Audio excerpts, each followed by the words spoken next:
本当？見えないでしょ？どこにいるのかな？見えないよ。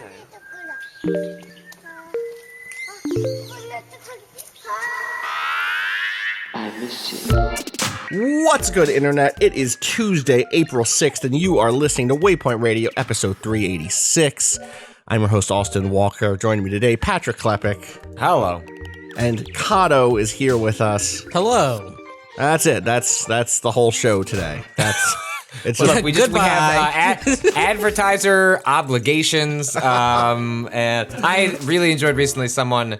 I read some of the ads, and I've done a fair number of them recently. And I guess at one point we had back-to-back ads in which, at one point, I was telling you like that you should, it was like two different food services with like different pitches for what you should be doing. Yeah, I was like, that's you great. should stay in tonight. And then the next one is like, you know what?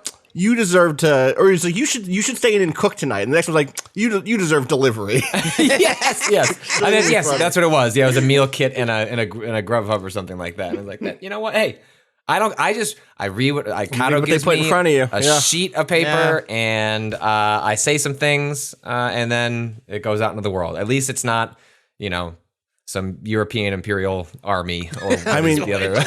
It might still be. I don't know. Sorry, is still out there. We do our best to get in front of it and keep it from happening. We don't do those reads, but they can just the way Acast works, the way that our podcast like distributor works, is that it just drops dynamic ads in there procedurally, like a dynamic. Roguelike. Yeah. And by dynamic, what we mean is sometimes we get an advertisement for like a particular comedy club in Dublin, and sometimes we get the British Army.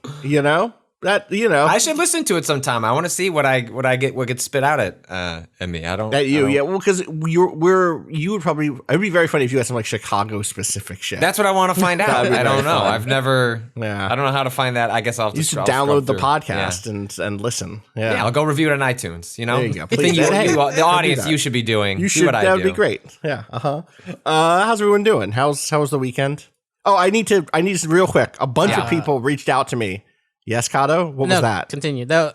You said weekend. I had things, but go. Okay. I wanted to make sure that was not. You gave me the that used to get us when we were like at an E3. You would make a sound and all of us would be like, "Oh my god, no proof." Yeah. This is my apartment's on fire, but my partner's got it. It's good. It's good. Keep recording. The fire is just slowly approaching. I think we can do like another solid 15 before I'm burning. Exactly. I think I'm just find another apartment. Just keep going. Just keep going. It doesn't matter. I was going to say a couple of people reached out last week because we talked about vaccine shit to be like, and these are like friends of the site who know me enough to be like, hey, are you good? Do you need a ride to a distant vaccine center? I got my vaccine appointment this Thursday. I'm getting my first shot, which is exciting. Hell yeah. I actually got a mid-May appointment, and I was like, and it was in Javits, which is like the convention center in Manhattan, and I was like, that's just like strike no. Like there's like. That's what they say. Not strike one, strike two, strike three.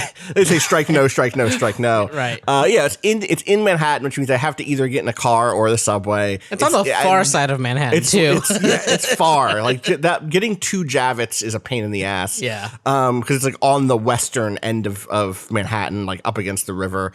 It was in mid-May, which is like 6 weeks away at this. I guess it's less than that now. Yeah, you got so many people. Everyone else is like trending towards like Memorial Day, like we're good. Totally. Poor little Austin's like, out here waiting for his first shot. Yeah, I'm like, no, I'm not. You want me to fucking. Well, and also the thing there is just like I'm over 30, and that's part of why I'm getting it now, is that's available to me. And I know that the second that it's 16 or up, I'm like, oh, there's just gonna be a flood of additional people. It's gonna be even harder to get one. Yeah. And then the third thing is just like. I want to not. I would love to just be able to like immediately go back to bed. I would like to be able to just get it and like come back home. And so I got one next Thursday at like in my neighborhood. I kept looking. I was like, you know what? No, I'm not done the search. I'm gonna keep these websites up. I mean, I showed you a video, Patrick, of what the search thing looked like, which is just like click, click, click, click, click, click, click, click, click, including, and that's me hitting like, yes, I'll take this appointment. I was accepting any appointment they were going to give me. And it was like, no, it's gone. It's gone instantly. Lived that life so many times. Hours. I like 6 hours doing this thing. And then after I got that one, I was like, you know what? Let me just give it one more hour. And I just sat on my like local pharmacy site and was like, let me just wait. Let me just hit refresh. Let me just try to get one. And boom, it came through like 3 blocks away from here. No big deal. Well, otherwise, I was going to tell you the big strategy, you know, what I've been doing over the last month was to get up, set an alarm and get up at 3 in the morning. A lot of like, one of the ways that they wouldn't announce it, but like they would clearly, they would drop appointments in the middle of the night for people who are willing to do it, where it's like, hey, if you just get your ass up, you can find something for yourself. Patrick's but very cute. Like, set an alarm for 3 in the morning, Patrick. Well, that's true. That's me, not you. That's you. I'm like, Austin's like, no, I guess I'll write a dissertation and I'll just keep working on that until 3 in the morning. Until 3 in the morning. Yeah, it's fine. I'm gonna be up till 2 anyway. What's another hour? Let me just be honest with myself and say I'm gonna get into bed at 2. I won't be asleep until 3 anyway. So let me just stay up and you'd be in bed with the iPad or whatever. Yeah, until exactly. 3. I should set an alarm as a reminder. I should set a reminder. It goes off. Yeah, it's a reminder to not go to sleep, not a reminder to wake up from sleep. Exactly. But anyway, so thank you to anyone who was like, hey, I can give you a ride to a place, or hey, people reach out was like, hey, I know a spot where they always end up with extra. You can go through there. By the time people heard that episode, I'd already gotten my appointment. So thank you to the Waypoint fam for coming through and that was the weird thing about this weekend, which was probably we had like our first real warm weather. So it was like 72, 74 out here. So like just, you know, I put the shorts. Also, Patrick has transitioned to sandal season. Let's go. Socks are no longer being worn. Yep. I need sandals. Even a couple of days ago, once I switched to sandal season, like I just don't wear other shoes unless it's like required as like a formal sort of thing. I love sandals and not like anti-sock. I sweat so much and it gets gross. And what am I gonna do? Switch socks 3 times a day? Like that's so wasteful. I hate it. And so anyway, but then you know you still get the dips, right? We're not quite in summer yet. And so I was dropping off Jessica at her daycare, and I realized like as I got out to go into the daycare, you know, I got my sweatpants on, I'm going in, and I realized, I'm wearing sandals, and it's 36 degrees out, because this is what happens in the transition to sandal season. Is just that's just what goes on the feet. And I walk in, everyone's got their masks on and everything. They're like, are you wearing sandals? Like, yes, I had to explain sandal season, and like, I'm sorry, this is just the way I am now. But anyway, it's we had, some people over for Easter, everyone eating outside. And like, it was, I'm sure a lot of people had this experience of it was a lot of like people you haven't seen in a long time. And then it was like, so where's everyone at on their vaccine shot? And it's like, like my one cousin who has like a heart condition. So he's like, yo, I've been double shotted for like 2 months now. He's like, I was front of the line. Other people that have, in a mixture of 1 and 2. And it was cool. Like it was the most hope, like, I remember like remarking to myself privately at some point of the weekend, I was like the happiest I have felt in like a year. Just because you get just being able to see people do normal things and still wear masks when you go indoors to go to the bathroom and yada yada. There's still things that'll, even when everyone's shot it up, will still be with us. But we were moving into a world of people being like, why the fuck wasn't I wearing a mask all the time anyway? I didn't get sick this year. I would love to not be sick. Right. There's like the numbers on not just the numbers on like flu and cold in general, but like the amount of sickness in like daycares and stuff is like non-existent for the kids that like can. I think most places are like 2 and up. They ask for the kids to wear a mask, and it's just they're just not getting sick. Like the infants are still getting sick because they just like all over the place. They can't control that. But they should. Yeah, they should learn. They should learn how. Look, Elizabeth, I know you're 1, which means you are old enough to keep this mask on your face and stop shitting your pants. Honestly, get it together. Get her ass. That's right. Yeah. So I don't. Yeah. It was a very cool week. It was a very. It made me very excited for the months ahead, and hopeful that as bad as the U.S. responded to COVID, or the U.S. government really, and certain parts of the country, like the vaccine shit is hopeful, and I hope that stuff can spread too. Now we're not going to reverse. Like the U.S. did a really good job on this vaccine shit, bad at responding to bad at COVID. the Then right. other parts of the world are like, man, those motherfuckers are the ones that got the vaccine first. Like, and that we did sucks. the fucking homework. We did. Yes. We were the ones who took care of. We like came to I class. see friends in Canada being like, Yeah, "What it the sucks, hell?" dude. It sucks. And that's terrible. And I hope It that doesn't gets- help that we've allowed these companies to Fucking patent patent. life-saving Yeah. medicines Yeah. that I mean in general Horseshit. our relationship with pharmaceutical companies is absolutely fucked. But like this, of all who could things, where be there should have surprised? been a something done differently is truly upsetting. I went to a party. Did you? Nice. Damn. People partying out here. Party. A friend had a birthday gathering of the 5 people that were all vaccinated to this point. Gotcha. We just all You happened were to in either the be different tier of person. Cado went to the vax party. Well, it was just, Did you get an invite? Did everyone you in get this an group invite? of friends is either a teacher, which got vaccine pretty early, and also or had a comorbidity. So we just happened to have enough people hit full the 2 weeks after their shot. Right before this weekend, which was like, oh, that's my birthday weekend. We're fucking gonna go. We had a barbecue without with people in hugging. It was fucking bizarre. I couldn't believe it was real. Also, I got drunk for the first time in ages, and it was bad. Wow. It was It's fine. Cado. And it was bad. It was it was bad because we hadn't gone that hard in a while, and the next day I was laid the fuck out. Cado, you gotta stay You know safe out here. That's you know what? They're like, sure, your body Yeah. didn't feel great, but it was like, I've missed this feeling of feeling like shit the day after. yeah. Yeah.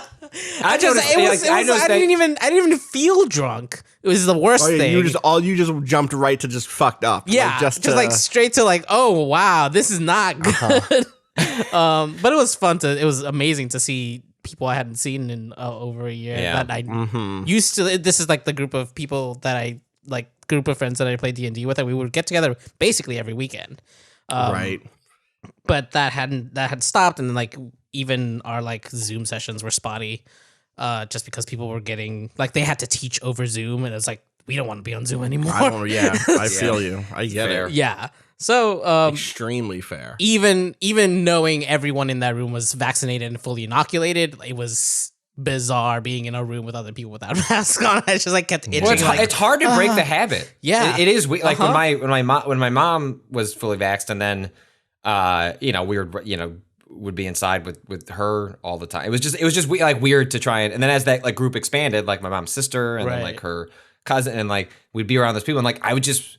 You would still reach for, I'm it's hard. I think it's going to be different for different people, but I think there is going to be a weird, I think people are going to psychologically react differently. I don't think there's nothing wrong with feeling anxious, in that transition, because we've just gotten so accustomed to different, ways of doing things that when you suddenly are going back to quote normal feels anxious because we've been, we've internalized that normal was a reason to be anxious. So it's just weird. Weird times. We got through it. Cado was that. So that was the thing that you did this weekend. The thing you did this weekend was have a Get vax hungover. party. Yeah. Get too drunk. Cado season, just like Sandal season, is back. Cado season is extremely good. The season of Cado has Buckle begun. up, everybody. Finally, It is my Cado time has season. Yeah. I'm down. Listen, I can rock it with hell Cado yeah. season. That sounds all right. The year of Cado, the year of Luigi. Everyone needs to be celebrated. Fuck. Everyone God deserves. damn it. I feel like I just Yeah. got dragged. No, Luigi was great. no. What year was that? The Year of year of Luigi? Luigi? Yeah, what year was It was that? like happened. 3 years. Yeah, it did happen. Yeah, it did. That was 2013. Yeah, it was a while ago. 2013 was the year Damn. of Luigi. What Damn. was I doing? I was not in New York Continued then. into 2014. Oh, I'm I was about also to- not in New York then. I'm about to hit as much time in New York as I would lived in Baltimore, which is the only other place that I've Wow. lived longer than Florida where I grew up. But That's a wild feeling, isn't it? Yeah, It's strange. It's bizarre. I feel like I've had that arc. I thought you were gonna say like, oh, it's Weather 13. I was about to hit like level 70, and wow, and I was like, all right, guess that's a milestone. Yeah, I was applying publicly to talk grad about- school in 2013, which is why I ended up in New York in 2014. Yeah, Yeah, sure. That makes sense. God. different. So life. should we talk about some video games? Should we talk about what's going on in the world? What's this podcast that we do? What is this? The wide world of video games. The wide world. Oh, you know what? The wide world of sports video games certainly had a fun story this week. Last week, it like I woke up and saw this the other day and was like, "What the fuck?" MLB the Show is coming to Game Pass, which feels like neither of you are wrestling people, right? Ish. No, I mean in the 90s, the 90s. the Attitude Did Era. you ever yeah. see? era. You ever see what happens when like a bad guy uses the finishing move of someone else on that other right, person? right. That's what this feels like to me. Is like, oh yeah, you can play the Sony baseball game on Xbox for $5 a month. That's it. Basically, like it's just in our shit. If you pay us $5 a month, you can play it for free. And that is wild to me because I knew it was coming over. Right? It had been announced that MLB the Show, which is the only professional baseball game with the MLB license at this point, if I remember. Yes. I'm right about Yeah. that. There's other baseball games, but none of them have the license. Has been a PS5 or a PlayStation exclusive for From a the decade? PS3, like there was an era in which there were multiple baseball games when 2K was doing a lot of that stuff too. Yes. And But that was then- so long ago. and I can't remember. I if I remember correctly, and I might be getting this wrong, but I don't think this was a EA situation where like EA locked other competitors out. It was more, working with the NFL. I think it was more just baseball is just less popular, and like MLB just became the game, and thus kind of became like like Sony just makes the baseball game, and if you want the baseball game, you have to own a piece of PlayStation hardware because. I think they did a couple portable versions, but largely it was something you wanted on the high end PlayStation until this most recent, which is a multi-year agreement. So Sony has agreed to make multiple generations of Xbox baseball games. But why was was the thing with MLB the Show was just it was being made by San Diego Studios, which is a Sony studio. So that's why it had previously been an exclusive to PlayStation. Correct.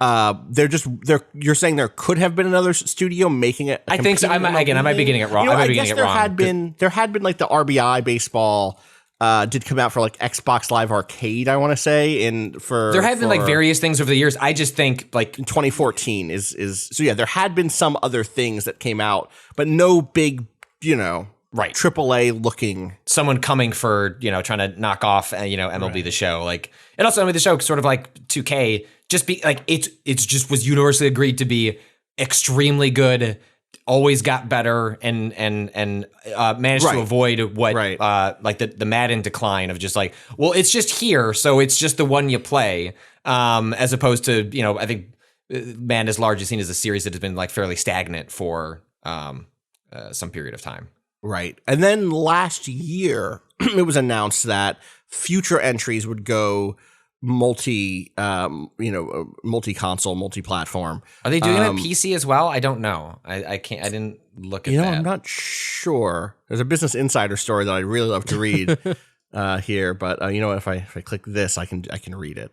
But yeah, there is it is. They'd announced that it was coming to Xbox at the very least. I'm not sure about PC. You can Google that while I'm Googling this other stuff. And so I thought like, okay, it'll be $60, of course. And then this past week it was announced that actually MLB the Show 21 will be available on Game Pass, which I guess again is what, $10 a month for Game Pass. And so it's a wild get in some ways. And I think what's interesting about it. It is coming to PC. It is coming to PC, and you can cloud stream it. So like you could do it either way through right. other I think devices. it speaks to how complex these business relationships must be, because can I imagine Sony saying, yeah, of course, yes, we've come to an agreement. We want to publish this game on a competing platform. Absolutely. That's what happened. Can I imagine them saying, and also you can get it for $50 less on our competitor's platform? No, I can't imagine them agreeing to that. Well, especially as people pointed out, to come from somewhere else. Right. Well, as people noted, the publisher of the Xbox and PC versions is listed as MLB.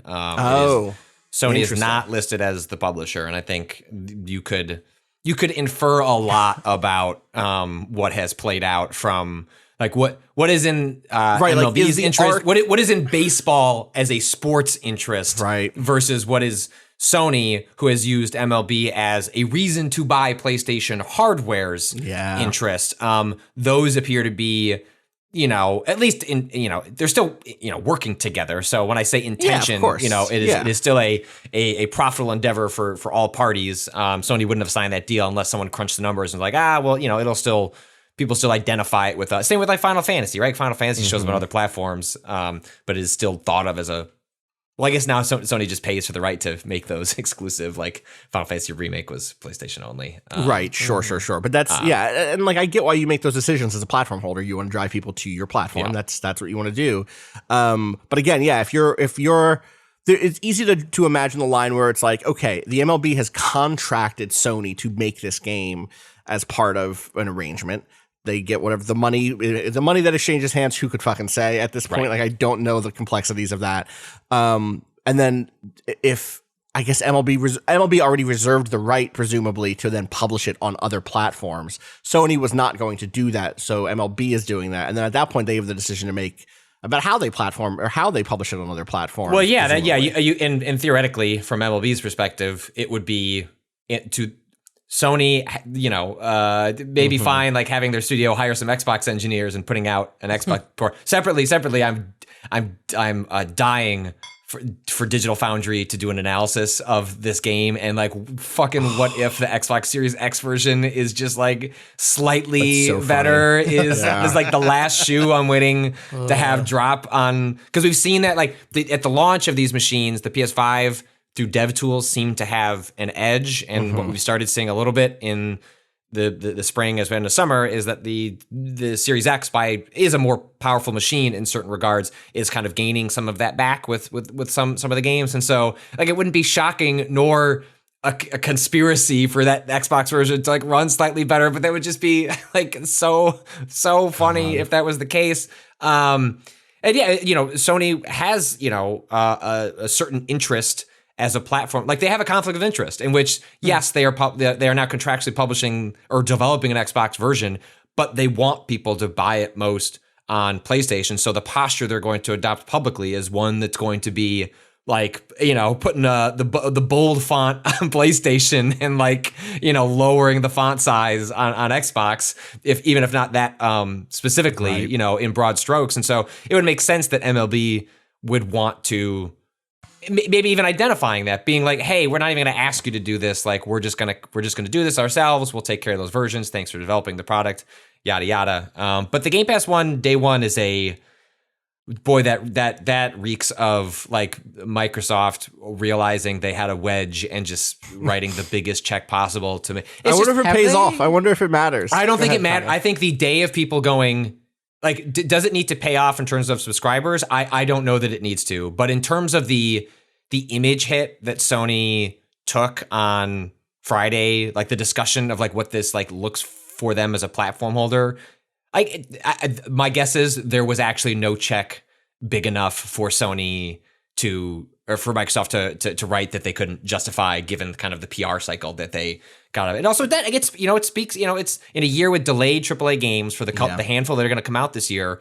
So Microsoft is now demonstrating a pattern, which is that they're identifying maybe not the biggest games. Like I don't expect Resident Evil 8 to show up day one on Game Pass. That check, only Google would write a check that big and erroneous. But an Outriders or an MLB The Show, those are sort of, kind of mid-tier games that I think make that are managing to come out in the, as COVID, works its way through game development. And those seem like smart pickups for getting people to stick with Game Pass for another 6 months. You know what I mean? And then those things, I don't know if they pay themselves off, but in terms of long-term projections, it certainly seems like it's doing what they need it to do. And they make Sony look kind of goofy in the process, where I think someone pointed out that, PlayStation has kind of really mishandled like the platform different, like the PS4, PS5 like split when you're on a PS5 compared to the smart delivery system, which sounded so goofy and still is kind of goofy, but has shown itself to be useful in a number of scenarios. And like right now, if you want the PS4 and PS5 version of MLB the Show, you have to pay for the, I think, Jackie Robinson edition that's like $85. Whereas on Xbox, it's like, okay, like just sign up for Game Pass and you just have it on whatever platform. You can play it on your phone. Yeah. So congrats to them. What were you gonna say, Cado? First, in my mind, like I can't. Whenever I think of MLB the Show, for some reason, I always get that blue Sony branding color that's like on all of their stuff. Like it's somehow intrinsically like attached to this series, and I think it's just because that's always been right. Like whenever you would see like ads for it, like they always include that like that blue. The blue, the Sony blue. That's on everything. I was just wondering if the marketing had changed at all for this one. But also I went to the website and looked at this available on Square that I posted in our chat. And it's just very funny that because they refuse to like make good good names, Xbox is taking up much more area because it's spelled out Xbox Series XS and Xbox See, now One. It was all part of the plan. Like, Yeah. this is actually Right? why it's like they're forced Bigger to have names more. means more fucking more real estate on the boxes, And yeah, the show logo has like a teal now, like a bright teal. turquoise. You can see it, the yeah, 21. yeah. The 21 Yes, is like yes. this. It's like as if you'd blended a blue and a green. Blue and the green. That's not what happened, I'm sure. It looks nice though. It's a good I color. bet you know what? I bet though, because they had to make it look good on two different colored boxes. Yeah, They probably thought about just it. fucking did think like, you know what? Go in between and then it'll look good on either one. Look at that. Yeah, it's possible. It's possible. Right? It does look good on either one. It did turn out we're breaking down the real stories everyone cares about here on the fucking Waypoint Radio. We're digging into it today. God, I would love a conversation with the marketing team for this game, who had to, for the first time, consider selling this game on a different platform, Right. like what that means. So funny. Anyway, instead of talking about games that are being sold, anyone play anything they want to talk about? I put a bunch of time into Outriders. We could start there and How give is you the that? Outriders update. Well, I'm curious before that. Maybe putting a pin on Monster Hunter. Oh, sure. Yeah, let's put a pin on Monster That's Hunter. true. Let's wrap back around after the break. Hey, that game doesn't end. Yeah, it's a Monster Hunter game. Even the last time we had no, and like understandably, like there's always like there can always be more game after credits, yada yada. Sure. But the like difference in where the credits were in World and like the kind of narrative through line that they put into World versus this one is wild. Just like I got like what feels like an actual story cutscene, which I hadn't seen in like easily 10 hours. Like I think I'm like 30 hours of game now. I hit credits around 19. And so like now to get like more story, and it's like, oh wait, there's like new plot beats and weird things like being introduced. It's like, what? Okay. I thought we were done with story. Yeah, exactly. Like I thought we were done with whatever the narrative was. But it turns out like the way they split it between the village and the hub quest, and like apparently this is familiar to people who played older ones before World, is that it's actually like you can consider village quests like a prologue to the actual game, but they put credits at the end of the prologue. Well, because then after that, it's hundreds of hours of gameplay, right? I feel like at a certain point, it's going to run out of new story credits, right? Sure, Right? Sure. Like, but by the time it runs out of story, if you've hit that point, you might not care about. I mean, you already don't care about the story in this game. That's not what this is. No. This is a game about like feeling good when you cut off a monster's tail or knock it the fuck out with a big hammer. Yeah. right? And like I do enjoy that there's like at least a little bit of connective tissue between like each hunt. Same. Like something new is happening for the village. Like here are the reactions from all the villagers and like the people, and you see them like. I think that the village itself is actually like they did a really good job Yeah. of setting up a place that has like some fun people in it, and I like them. They're nice, you know. Yeah, and like the small bits of like narrative stuff is very much focused on them. I won't say what happens, but like one character that you interact with a lot like has like an issue in one of the cutscenes, and you're like, oh no, what's going on there? And like that's the next like mystery that you're gonna figure out by doing the same thing you're already doing, just harder now. Right, sure. Like that, those two things are like not very well intertwined, which is not what Monster Hunter is, anyways. But it's just very funny how much space there was between credits and another cutscene. It really seems like if you feel comfortable with just doing slightly harder, not even I mean, the hub quests are particularly harder, especially if you're gonna solo them. If you can basically just ignore village quests. Like you can go through the hub quests and you'll get story and like all that stuff. Like none of it is like tied that specifically to village quests at all, except for hitting those like early credits. But otherwise you could basically, ignore them and you'll be fine. Unless it's, you're not comfortable with a new weapon or whatever. Like those other, the hub quests are kind of designed for multiplayer, but you can still solo them. They're just going to take longer because they have more HP. Yeah. It's just, it's fine. Like I have to figure out a time to like actually play with other people because I still want to. We should still try to fit some time in this week. Totally. I'm down still. It's just like you're ahead of me now, but I'm probably not by that much. I'm like hunter rank 4 or something. Oh, then we're right there. We're both there. right there. Yeah. It feels like I don't understand. I like really don't understand how like half the items work. Like I keep seeing items in Monster Hunter that are like, oh, this does an AoE heal. And it's like, why is that better than my potion? It's like, oh right, there's multiplayer in this game.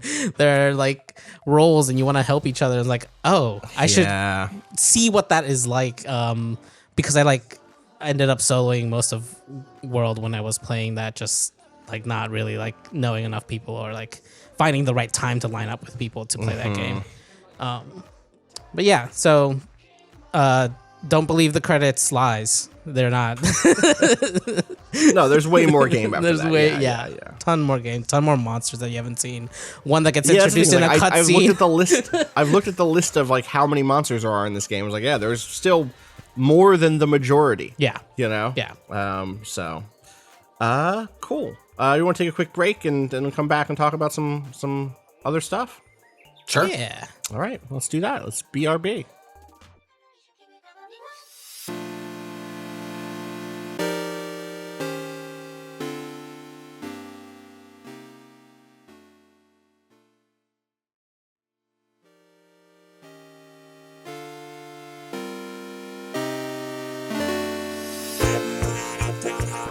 All right, we are back.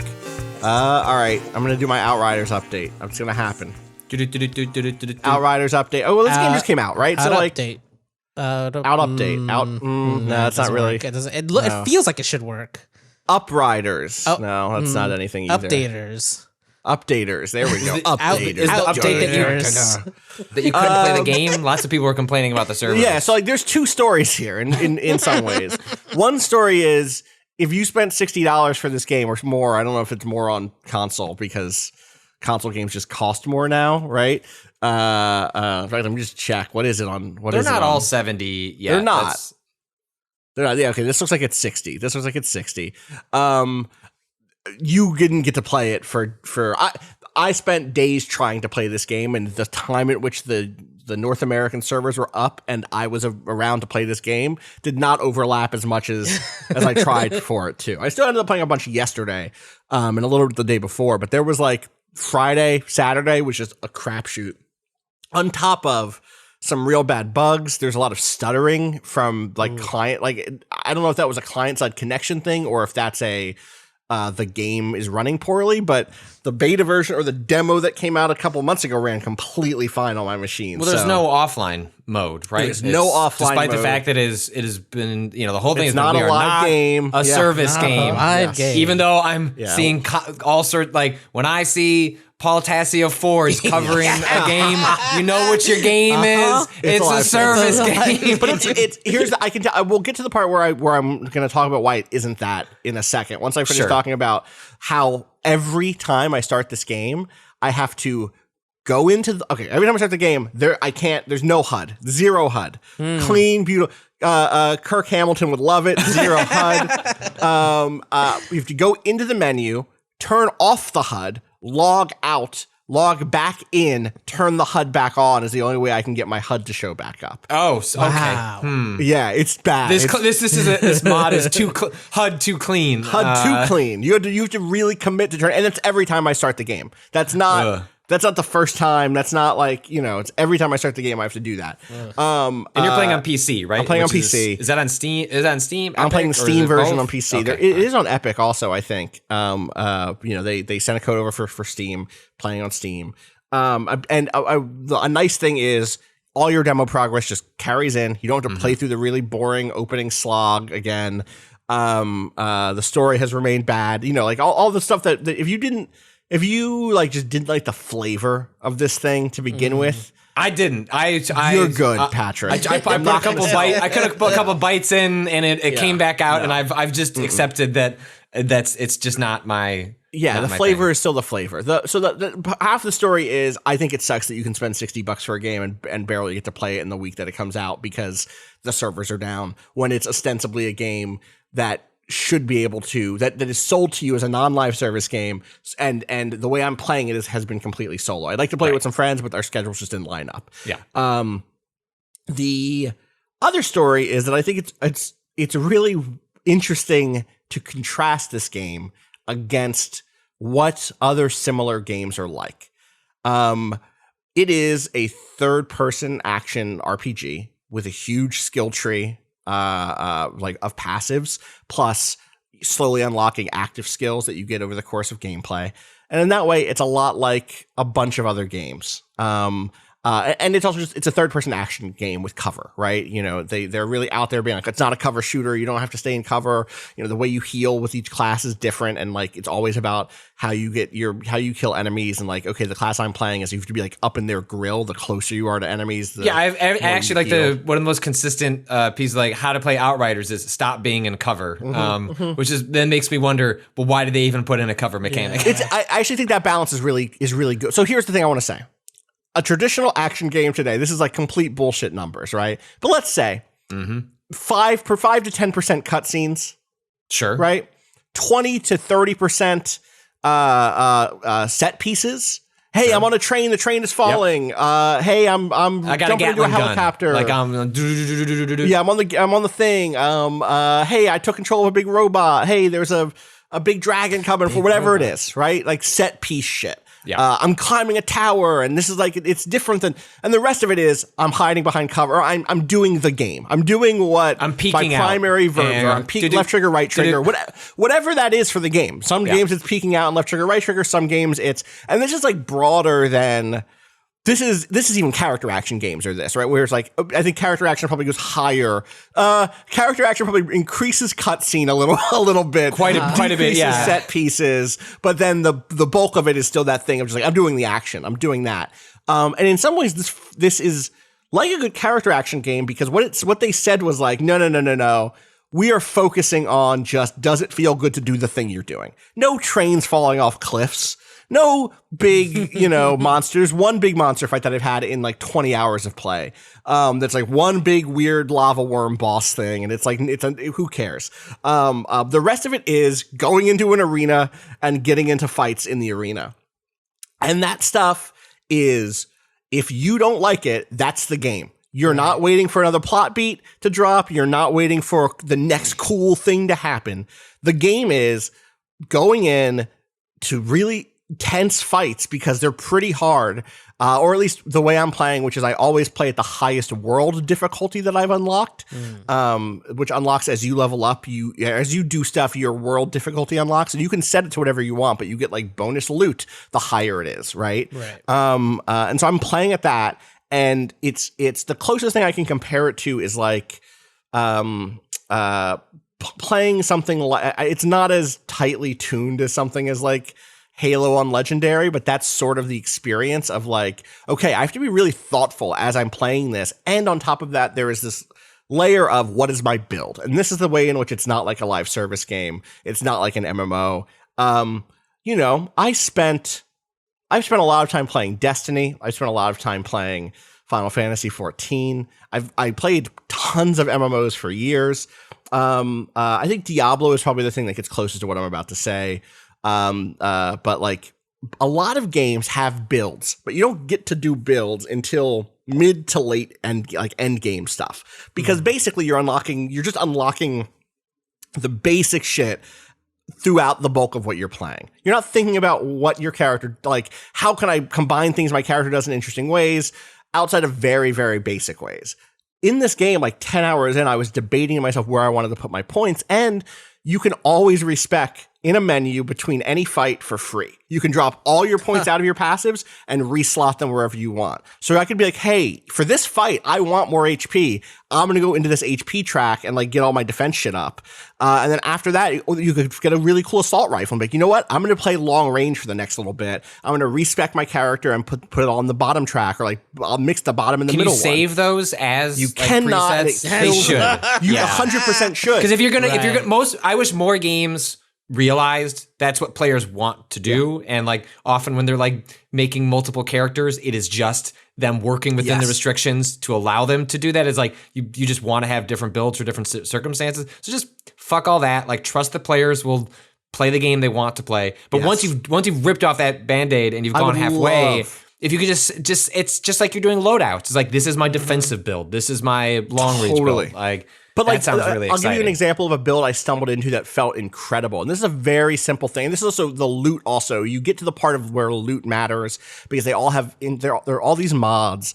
Every weapon and armor piece past your like, you know, you've very basic shit, which I have not seen in 18 hours. Like you see for the first hour of the game and then you never see it again. Then there's green tier stuff, which is just basic stuff also, but it's green. Then you have like blue and purple tier, and I'm sure there's one above that. I'm at mostly purple. I'm at mostly blues, and I'm filling in my gaps with better purples. Purples have 2 mods, blues have 1. The mods are tied to your abilities or are other passive bonuses. And you can go in once you unlock crafting, you can go in and swap 1 mod on any piece of equipment to any other mod from any other piece of equipment you've had that you've broken down, that you've salvaged or whatever, right?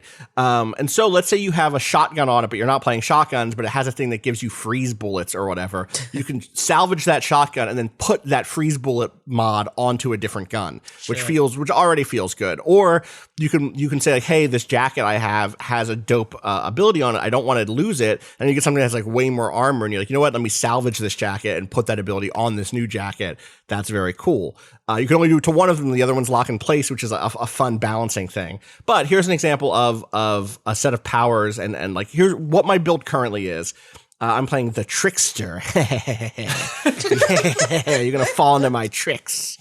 I know normally you fall into traps, but that's how tricksy I am. You're gonna fall into my tricks. Stop. I am going to become the trickster. I am going to become the trickster. The trickster. When I started playing the trickster, I was playing the class as like Vanguard from Mass Effect, because you start, or early on you get kind of a dash forward, fuck up a bunch of people move, and I was playing very close range, high risk, high reward. You get like a slow time bubble around you, which is a good protection thing, and you have like an energy blade. And I've since traded out the energy blade and the dash forward for I forget what one of them is. It doesn't fucking matter. The other one is I have a dagger that I can throw that slows people that get hit by it, and it bounces between targets. And then I have a thing that just gives me good ammo. It's just like put all of your magic damage into your bullets. And I have high magic damage because I've been going down that route. What it does is it says for one clip, all of your bullets do like 400% damage more than they normally do. That's a lot. I have a gun that when you finish that clip or you hit the reload button, you lose that buff, right? I have a gun that says, and also last thing on that power, it doesn't pull from your reserve of bullets. It has your reserve, you're like how it's magic bullets. It's magic bullets. It has a little infinity symbol. You know what it's like 35 out of infinity. You're not going to run out of these magic bullets, but if you reload the clip, they're gone. I have a gun that says if you get a kill when you have under 35% of your magazine left, refill the magazine, automatically reload it. And so I'm like, activate those magic bullets and do my best to never run out by make sure I get a kill. When I get down to like 15 bullets in the clip, make sure you get a kill there. Don't waste it on a big, powerful enemy. Kill some little grunt to immediately refill the whole clip. And that figuring out that was a thing I could do, that was not a thing the game said, oh, here's a build for you. Right. That was a thing that was like, oh, I see this interaction between these two things. Actually, what happened was like your controller rumbles when you have magic bullet mode on. And I was like, my controller hasn't stopped rumbling in like 3 minutes. What's going on? Oh, okay. And that feeling of like figuring out how to keep my magic bullets on way longer than it was designed or way longer than it tells you can keep it on, felt incredible. And finding that kind of synchronicity and that synergy between those abilities felt fantastic. And so I think that game is doing that really well. I think that the arena fights are like really good at the point of the game that I'm in. Are you playing solo? I've been playing solo, yes. Again, I've been trying to work out a friend of the site, Ren, former mod, and I have been trying to line up a playtime. We played through some of we played through the demo together. So actually, I have played 5 hours of this game with someone, right? I haven't seen any, like, at that point, Shane and I hadn't seen any, like, overlapping power stuff outside of, I was playing with her. I was playing a character that had like the Titanfall energy shield thing that blocks bullets and sends them back. And there was a moment where we charged forward and I was like, I'll block the bullets and we'll get up to the boss and then we can tear that motherfucker up. And so that was fun, but like, I haven't found like interesting, in that 5 hours, we didn't find interesting like support class type stuff, but I do know that there are builds for healing your friends or buffing your allies, you know, all that stuff. Healing your friends and buffing your allies, my new self-help book. I think I had how to be a better. Yeah. I think I had an unfortunate preview of this game because we were all tied to one class and they didn't really explain what that class is. Was the Technomancer, right? Yeah, the Technomancer. What the like that whole thing you're talking about where like there's abilities that will like heal you to keep you up and you're not supposed to be in cover as much. So even though it was a group of like 3 other people, we were all definitely playing it as a cover shooter and just getting destroyed and it just didn't feel, it felt like something wasn't clicking. And I'm really, like now hearing you talk about the way that it seems to like kind of have this push and pull of like, you like, you know that I can get enough. Specifically, would like this game. I think the people who like builds, there's something here for them. I think that this game is like deeply boring in terms of world. Yeah, that's the other thing. Is like I looked at it and was just like, put down Bravely Default. Pick up Outriders. The second Monster Hunter Rise came out. Like my Switch has been a Monster Hunter game, so don't worry. I dropped the default weeks That's ago. How it is. That's how it goes sometimes. Cado was not bullied by his coworkers. No, Monster Hunter came along, and that's why he stopped playing. That's why he stopped. Bravely Default. Yeah. Let it be known. Yeah. So I think, but it's a hard game to recommend because I find like the story just extremely dull, and I find the world building. Like there is this huge codex that I've read a lot of, and like most of it is just kind of flat to me, and there isn't much in the way of woof motherfuckers. Like, I mean, that part was extremely funny. That part was. I have not seen anything like that, or like the scene where McCain, the General McCain or whatever, Gets just gets fucking- headshot from across. No, they have not reached those. Is that true?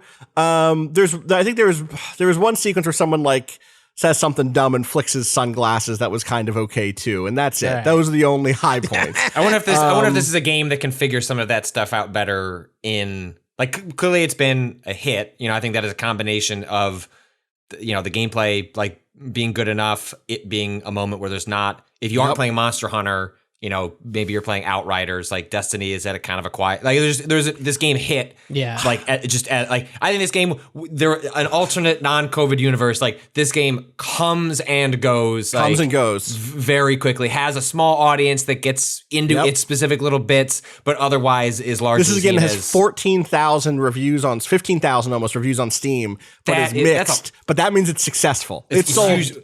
Yeah. Well, comparing to Avengers is not necessarily the route you want to go, but I saw like someone noted that it had more concurrence than Avengers ever had on its first, like within a couple of hours of it launching. A few hours, on Steam, which so it makes me think this game will have legs just by virtue of I can't imagine what it's going to, what's coming in the in the next couple of months to take, like RE7 or RE8. None of those games are gonna take from people who are in for like this particular gameplay loop. So hopefully, the server. But also, stuff it'll be done. That's the other thing that's weird about it, right? Is the part of the reason why I'm going to get through this is there's an it to get through. But there is a post game. Like there is a post game. I have again. Paul Tassi's writing about it. Like there are build things to write. There are end game things to discuss. And so like you're not wrong. I am curious. Like is the Outriders like we're not a service game. We're not a service game. This game's pretty popular. What if? But that's we the became strategy. a service game. Sure, right, but that's smarter. They just say the whole time, like, listen, it's not a live service game. It's not. Don't expect us to have an event. Don't expect us to have a raid, like an end game raid on day one, right? Damn. That's not what this game is.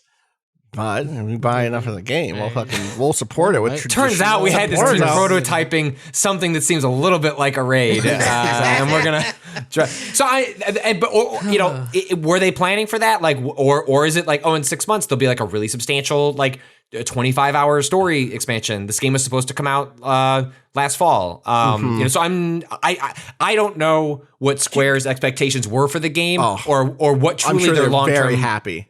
Oh, they have to be, especially because like Avengers. No, I don't know. Square also has historically had ridiculous goals set for its Western developers in terms of how many units they have to move. Right. So we'll see. But this game had very little buzz in the positive traditional sense. Here was my my almost like homespun test for how well this game is doing. When this game was having its worst issues, right, was Friday or Saturday. I forget which day it was. It was one of those days. It's like, this game has been offline for hours. Let me see what their Twitter looks like. And they made a tweet and it said, our teams are continuing to work around the clock to resolve the issues. We understand how frustrating the situation can be and truly appreciate your patience. While we're waiting, got any tips for your fellow Outriders? Fire off in the replies. And I was like, here we fucking go. Put the bib on. Y'all about to get roasted. Scroll down. And it was just like, here's a good build for the Devastator class. Here's one. Kill the captain bosses, all but one, then let them kill you. Gain the loot they dropped from the kills upon death. Respawn and do it again. Rinse and repeat. And like, what? There's real tips under here? What? What are you talking about? This is just struggling on higher world tiers. This video will help you on your journey. Around level 15, getting diminishing returns with my Trickster compared to my friend's Devastator. Anyone have any build play tips? What? Why aren't you roasting these motherfuckers for the service? You're telling each other tips. This isn't Twitter. I know gamers. This was a dunk, and they're not dunking. So that means there is an audience for the game that actually is really enjoying it. And that's like, congrats to them for finding that audience, even though I think exactly what you said is in a different world at a different time, I don't know that it hits as hard. But the demo was a really, I cannot overstate if that demo didn't exist. Yes. This moment also doesn't exist, or it's a longer tail. It's a smaller audience. It's one of those things where people are writing articles like, "Hey, actually, you need to play Outriders," or things like that. Because it wasn't a demo. It was like, "Hey, we lopped off like the beginning of the game. Right. We're just, this more cynical version is like, we've now since realized this is a very boring part of the game that we're going to give you for free. But like, whatever the case is, it was a substantial chunk to play that was more than just a level or a timed thing where, it all disappears after a 72-hour, playtest period. Everything carrying over, like those things, those decisions were really smart. And yes, maybe like a COVID opened the window of opportunity, but they also made a bunch of smart decisions that let them take advantage of the window that, again, just compare it to last fall and Avengers that did similar things, but like their demo backfired and was just one of those, was just like, nobody's gonna want to play this game. So good for them. And again, I'm having an all right time. It's a thing that's like, it's like, does it carry my full recommendation? No, it's not ticking all of the boxes that I love in video games. Like, if this game had a world and a story and characters that I care deeply about, this would be the easiest full recommendation I could give, because what it is doing is making it feel like I'm juggling, and that's one of my favorite feelings in video games. And like, mostly because what it does is like make me not think about how the world is on fire, right? And it's like, oh, all of my attention is on how do I take down this boss, right? And I've had so many encounters in this game where I feel like I get through by the skin of my teeth, where it's like really pushing me to engage in that way. And I could dial down the difficulty and just make it be like a kind of laid back loot game and go down to a lower world tier and just kind of kick it and, go through the beats. But I'm really enjoying it as a thing where I'm like, all right, if I get in close, activate my slow time thing, put on my magic bullets, dump a bunch of energy into this person, and if I switch out my knife throw for my dash, I can then turn around and dash away from the boss towards a weaker enemy, and that'll get me out of the shit quickly, and let me see how that works. And that stuff just like scratches a real itch for me that I have not had, scratched in quite some time. So shout outs to that team. Congrats to that team. I hope the community remains. I mean, I say that the responses to these tweets are good. And of course, I'm saying that compared to most tweets that I see where people are just immediately being as mean as possible to a team that I'm sure is going through it right now. I'm sure that there are negative, people and trolls and people really upset. And I think it's fine to be upset about buying something and not getting to play it for days and days. Especially when given the way they portrayed it, right? Like, 100%. I think that yes. There's a greater degree of excusing live service games that are entirely reliant on servers for their design to be executed. When you're spending a lot of time like, nah, man, you just play by yourself, like, do whatever you need to do. Don't worry about it so much. Yeah, then there's a different expectation. So I get why people are mad. I'm glad to see that the community that there is a community of people who are not like that in the mix at the very least. And so, yeah, we'll see how Outriders, it's an interesting thing. I think we'll leave the year thinking about it as like an interesting early year surprise, for a lot of folks. We'll find an audience that sticks with it if they can continue to support it. So yeah. Or maybe that's they don't. Outriders. What if they don't? They just made a game and it's done. That'd be interesting. I think they've said, we're going to have, the thing that I remember them saying is traditional expansions or something like that. Right. Outriders will return. Here's a story here from, let's see here, Paul Tassi over at Forbes. Shout out. I want to make it clear, not drag by Paul. No, like, he has his beats. He knows what his beats are. And I don't play these games other than like dipping in and out of Destiny, mostly because I occasionally get like a pang of FOMO that like all my friends are playing it, and so I'll try again. But like I follow him because like I like to be aware of like what's happening in that space, and he is just like, I just read his blog and his Twitters, and he's just started a YouTube channel, so go sub to that. And like he's just really good at that. He's got his beat, and he's very good at it. 100%. It's a very funny opening. A constant refrain from People Can Fly ahead of the release of Outriders is that the game will not be live service. There are no roadmaps, no seasons. It will be complete at release. And yet, what does that mean really? The more I read about it, the more I hear about Outriders, the more it seems like it may follow the path of another We're Not a Live Service game, Borderlands. That's actually a good comparison. That makes a lot of sense. Yeah. Mm-hmm. And the quote here from creative director Bartek Kamita is, right now it's up to the players. If they want more, we're more than happy to create more content, more adventures, more stories, more classes, other things. Right now we're not thinking about that. We want to ship the game, and then we'll see how people are reacting. Yeah, we'll see. Borderlands is probably the closest analog. Actually, Yeah, that makes sense. And that's a game that has is a live game in the sense that it is constantly being updated and has multiplayer components. But the way there's it no propels, season pass. No, they just do like those You know? golden coin or keys. No, I'm saying Outriders has no season pass. Whereas I think Borderlands was like, we got 6 DLCs coming down the road. It's like almost like a stealth Borderlands strategy. Yeah, I won't be surprised if a month from now they're like, all right, time to talk about the future and that there is a pass that goes along. Totally.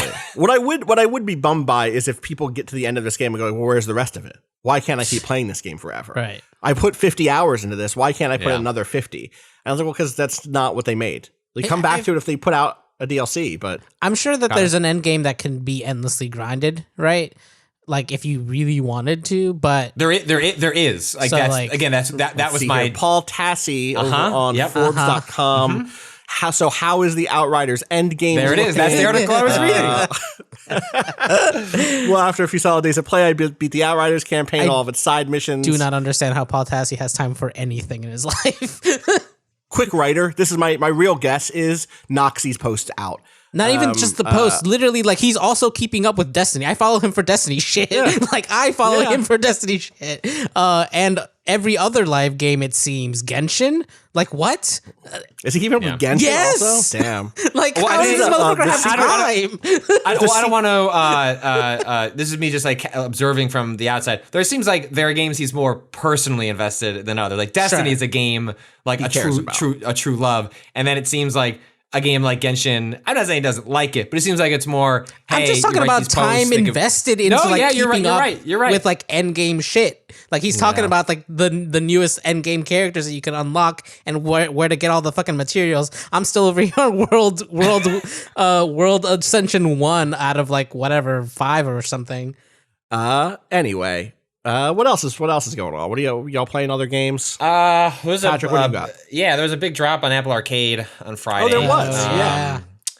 They announced, I think, what is going to be some really healthy developments for Apple Arcade going forward. I think like a decent number of people have like accidentally gotten into Apple Arcade because Apple launched last year this Apple One subscription service, which bundles music, TV, their news magazines, games, their fitness thing, which is really good. We use it every day, and like switching music and fitness just became why we signed up for that. So anyway, like Arcade just gets bundled into it.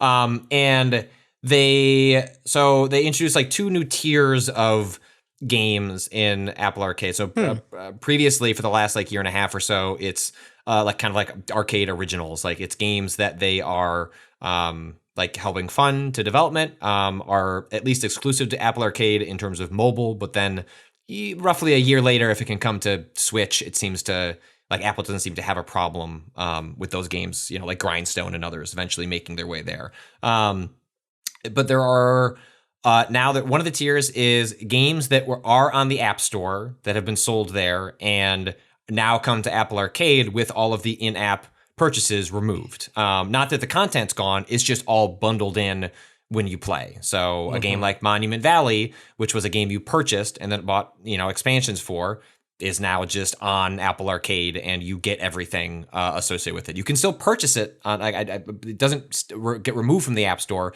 It's just now included in Apple Arcade. And there's also a bunch of basic games like chess and checkers, but a bunch of Zach Gage's game came over. What's Bad Chess? Isn't that one of the ones that people really like? So that's also on there. So there's like 30 games that were added. In fact, I want to say like the Zach Gage like collection hit. It might be all of his games. Like it's like it's Spell Tower. It's really 4 of bad them. chess. It's 4 of them. Yeah, it's like you could just play a bunch of Zach Gage games for $5 a month and get a pretty good have a pretty good time for sure. And he's someone where like the like his base games have always been really satisfying, and then the stuff that you're paying for has always felt either worth it or that like you're appropriately like tipping the game developer in a way that felt right. But I think this, I have heard over the years from folks that have worked with Apple Arcade that they wished a model like this existed where they could still publish on the App Store, but then have a relationship with Apple, because just the kinds of games that you design for those two different services are fundamentally sort of different based on like people who are signing up for a subscription service where they may be like one and done with a game, or a game you're designing to be played repeatedly. So there's a lot of like healthy ecosystem things that I think might help it in the long run. But there are also like some really big games that launch alongside with it. I haven't played the new Platinum game. They were making a mobile game, World of Demons, I think is what it's called, for a number of years. It went live as like a beta test in like a couple of like Asian regions like in 2018, and then it got pulled down and disappeared. And it sounds like that's because Apple got involved and they like redeveloped the game. And that's like some touch-based action thing that has like a very Okami-esque art style. It's really pretty. I've heard it's kind of like yeah. I actually have heard that from people who like played it with a controller and I'm like, is this a game that's not good enough to be worth busting out your phone controller for? Would it be, you know what I mean? Know. Yeah, I'm not. Is it a game that it's better served like with the finicky touch controls? I'm not sure. I've been meaning to give that one a shot, and I'm curious. It's really pretty. But the game I played 3 hours of Fantasian, the Hironobu Sakaguchi, ex Final Fantasy designer who's been. Hey man, like just people want those Lost Odyssey and Blue Dragon remasters. Like he like recently was out there being like, nah. It's like people really like both of those games. I've heard like repeatedly that Lost Odyssey is like a masterpiece that most people didn't play. I want to play Lost Odyssey so bad. Yeah, I would play if you remastered that. I would absolutely play it. I watched a friend play through a lot of it. But like not watched, just like was in the room. Do you know what I mean? One of those like had a roommate playing through it. And thought like it has some of the coolest looking like armor designs and NPC stuff that I've seen from that era. It also has the best advertisement ever. I think I talk about this every time it comes up. Every time it comes up, it's the commercial with the Jefferson Airplane song in it. Oh right, yes. Is it White Rabbit? It's just so fucking it's White Rabbit. It's so fucking good. I pulled it up. You don't have to watch the whole thing, obviously. But yeah, they did a 90-second commercial of this of just why. Also, it's very funny because this is a video from 2008, and so it just looks terrible, like just super compressed. But it's just like, oh yeah, epic RPG shit as Jefferson Airplane plays is gonna be dope. Wow. People should look that up. Anyway, yeah. So yeah, he's still been making games for years, and has gotten into the mobile side in the last 5 or so. And then yeah, like when Apple Arcade was announced, Fantasian was like one of the first games. Like, hey, we're investing in like bigger budget, console style, experiences. And yeah, so also you may have just heard of like, oh, this is that game with.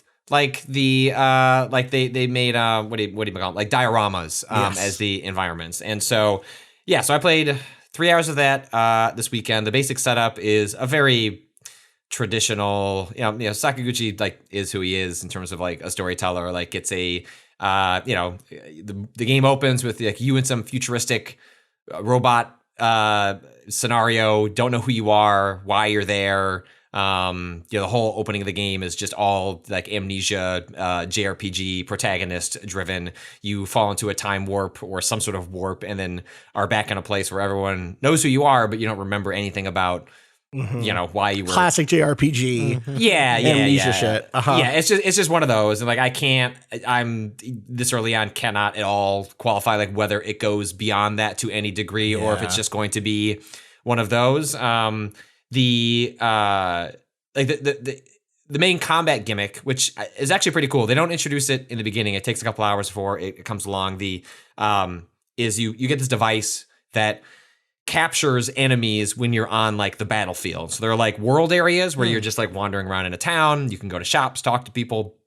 And then in like a traditional JRPG, you leave that. And then like there are like random encounters. And so the way it works, like once you get this piece of equipment, is that whenever like the dice roll results in you facing a new enemy type, you have to fight them. And so you will have to go into that battle and take them out.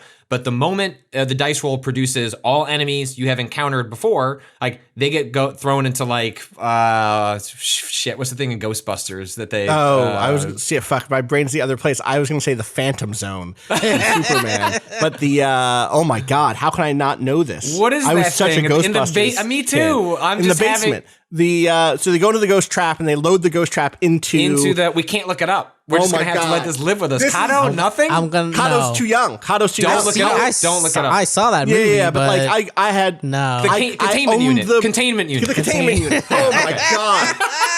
I own the fucking. It's in my mom's attic. I have the fucking firehouse. The firehouse. Damn. Yeah. Yeah. You wanted to be the kid in the friend group that had the firehouse at Christmas. Exactly. 100%. So Put there's the slime through it. Oh, it was cool. Anyway. So it is the same. I mean, they do call it some sort of zone, but like I thought of it as a containment because you're using a device to send them there. So you're kind of like using, you're using a trap from Ghostbusters to send them to some sort of phantom zone. I know the name of this thing because it's it's in the trailer and there's a very funny moment. It's called the Dimension. Dimensium or something like that? Dimension. Because there's a moment in the trailer for Fantasian where it zooms in slowly on the word that says Dimension on. And it's just so funny to me. I don't know. Just sometimes the camera movement's all you need to laugh. Anyway, what's this do? What's the Dimension? What's the containment unit it means do? that like as you're like, let's say like, hey, we need to go across this, battlefield again to like get to a town. Like when 20 seconds passes and you would have gotten in a fight, zoom, they just get zapped into this dimension and it fills up a meter. And so when it hits 30, you are then forced to fight the enemies. You can turn it off. You can fight them and slowly level up and have these encounters at the pace that you normally have in a JRPG. Or the game is encouraging you, and I found this to be like better for the flow of the game for a couple of reasons, is to wait until that hits 30 and then you fight 30 enemies. Not all at once, but you fight, like usually you're fighting like a normal JRPG, like 3 or 4 enemies on the battlefield. Now it starts with like 10 or 12. And like as you defeat them, more come in. And the reason it's more interesting is because one of the unique parts of the combat to Fantasian is angles. So you'll have certain like sword skills or magic that can operate on a curve. And so you can use a controller, but I've been playing on an iPad and using my finger, and it's been just fine. Where you're bending the curve of the shot of the like sword slice or a shot of holy magic, and so you can get like 4 different enemies or 5 different enemies, and it's just a little fuzzy enough that you can do the thing where you just like, I'll just inch like not inch, centimeter my finger forward. And I feel like I'm tricking the game into getting me like another enemy. It's really satisfying. That's cool. Yeah. And that just is much more useful and prevalent when you have way more enemies on the battlefield. Right. And in addition to that, there are special battle conditions that occur in the, what is it again? The Dimension. Dimension. So it feels like it's from Yu-Gi-Oh! It's like dungeon. It's like the Dimension Dungeon. Ah, fuck off. God damn it. I was trying so hard to split that fucking word. I hate it. God. It's because dungeon isn't pronounced Gian, but I don't know how to I couldn't call it Dimension. Maybe I could call it Dimension. Dimension. I'll send you to the Dimension. I wish the character said that every time. So so the different battle conditions there are power-ups on the board, and so there are sometimes they'll be in a spot that you can attack individually. Sometimes they'll be like stacked on top of an enemy, but there'll be power-ups like steal a turn, so you can attack twice, or your attack is up, or your magic is up, and so it becomes fun where you just have more enemies you're attacking, which is just more interesting both aesthetically and mechanically, especially for a game early on in which you don't have a ton of choice in terms of what you're doing. Hopefully that opens up I've looked at the like equipment I can purchase in the future, and there's a lot of different like class types and character types that hopefully will give me a little more to work with. But it's the fights themselves aren't that interesting on their own, but then thrown into it seems like the game wants you to like, hey, we have these traditional JRPG fights, but actually we're kind of bored with them. But they're here if you want to do it. But we'd actually prefer that you do this mode where you're doing these kind of like mass fights with a ton of enemies. And that has been fun or interesting. And like it has fit the mold of, we're watching, Raya and the Last Dragon for the 7th time. I'm going to sit and play an iPad game that's like How low is that, cost. by the way? Is that, should I watch that?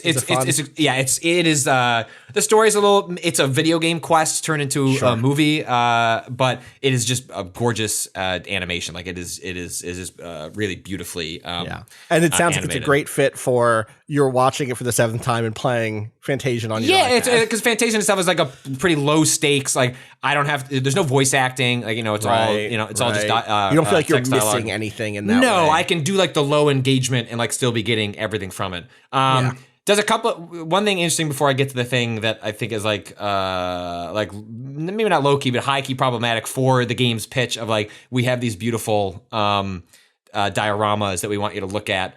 That also we're going to JPEG compress to hell and make it actually look like 1994 PlayStation 1 CG backgrounds. I'll get back there. in.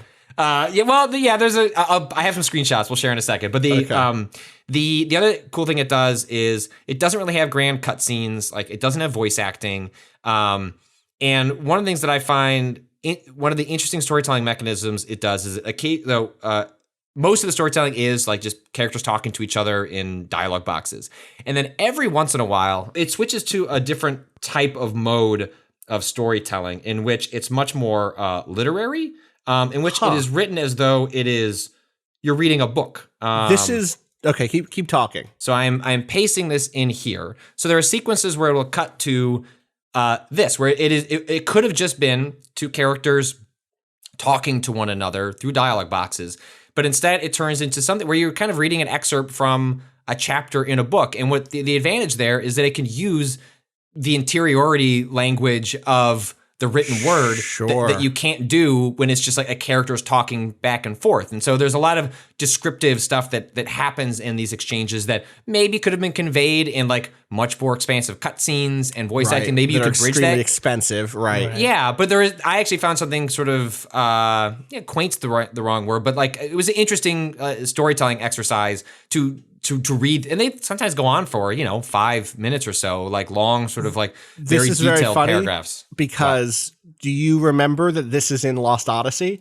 No, I didn't play Lost Odyssey. Okay, well, like neither did I, but I'm gonna just show you a screenshot of one of these. I mean, it's different because you're telling me that what you're talking about, this is the main characters are having this conversation, but it's communicated in terms of or via this kind of short story writing, right? Yes. This is in Lost Odyssey, there was a thing called 1,000 Years of Dreams. Because part of the premise of that game is that I believe the main character is immortal or like lived for 1,000 years. And so there is this whole thing of like you would just unlock these 1,000 Years of Dreams short stories that are like 5 to 12 minutes long, in which the main character is remembering bits of his life and conversations he's had and little encounters. And it's the same, it's giving that game the exact same thing that this is giving it, which is like, yeah, you can tell a story a different way with prose than you can with cutscenes or with in-game stuff. It's so funny to me that they went back to well, and also Lost Odyssey to Amnesia, a plagued protagonist. So like, what if Fantasian is the secret Lost Odyssey sequel everyone's wanted? For sure, so it's got that, and I really do like that. And actually, it made me wish like more games. I found ways to do. There's just reading it like this was like, oh wow, like just a lot is lost in the same way that film adaptations lose a lot from just what you can just do naturally. The advantages that words have in a book.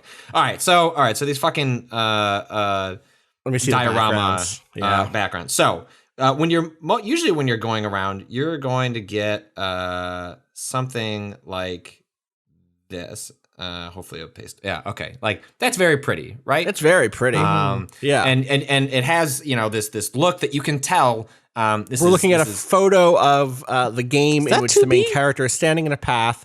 Looks a lot like actually, 2B. that looks like near the boy near.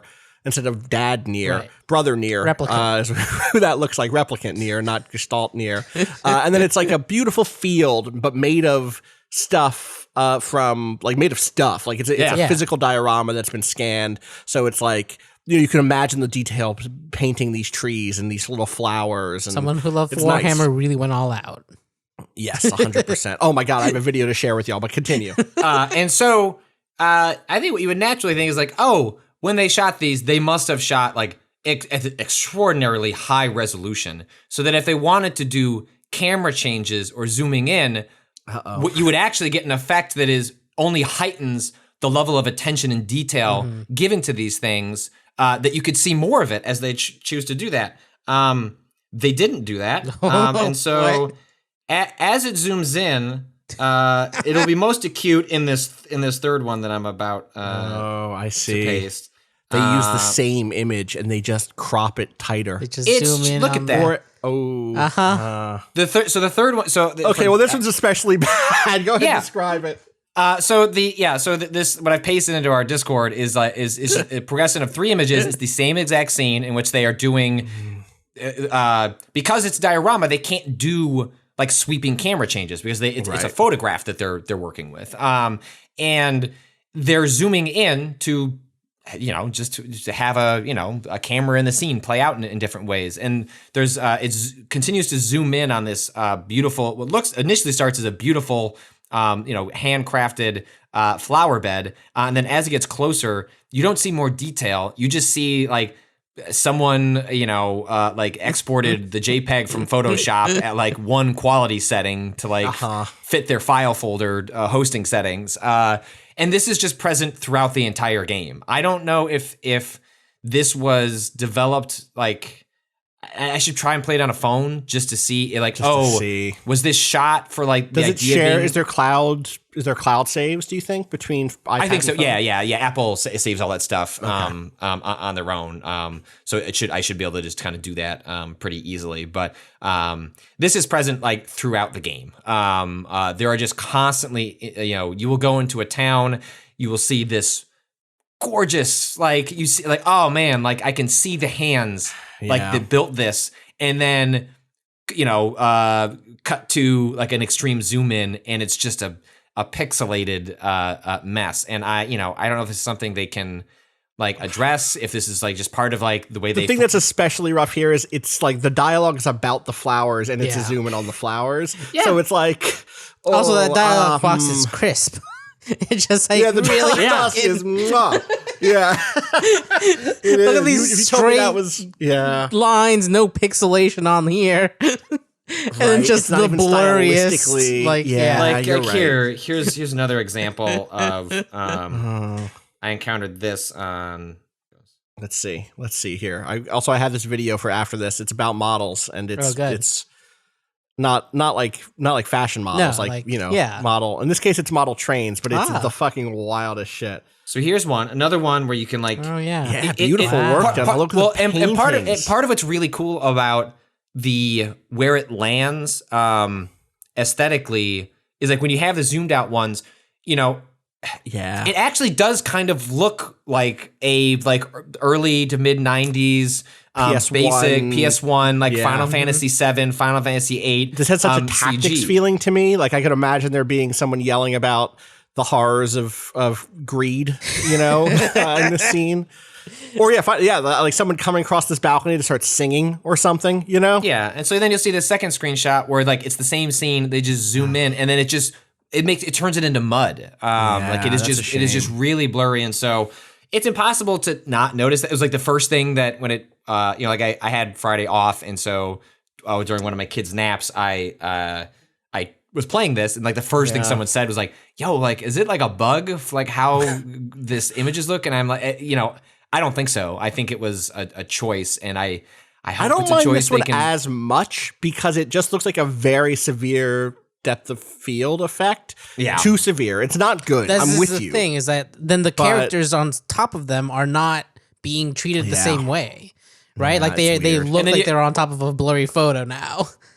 And you have to that is what it imagine, looks like, if you're playing it on, an iPad's the game, not, it's a fairly big screen. So like even the way we're looking at this, you're looking at a like smaller photo on a monitor. If you're holding up a tablet a few feet from your face, like it really, like, these iPads have just like some of the best displays around. Like it just really exasperates all the problems with it. So yeah. It's a bummer. It's still beautiful. I'm enjoying It is playing gorgeous. low When it's stakes zoomed out like that. I feel like I've found like my version of your Dragon Quest. Yes. Like I Just like chill the fuck out. Yes. Let the numbers go up. Get into JRPG fights. They're still fun. Yes, they're still fun.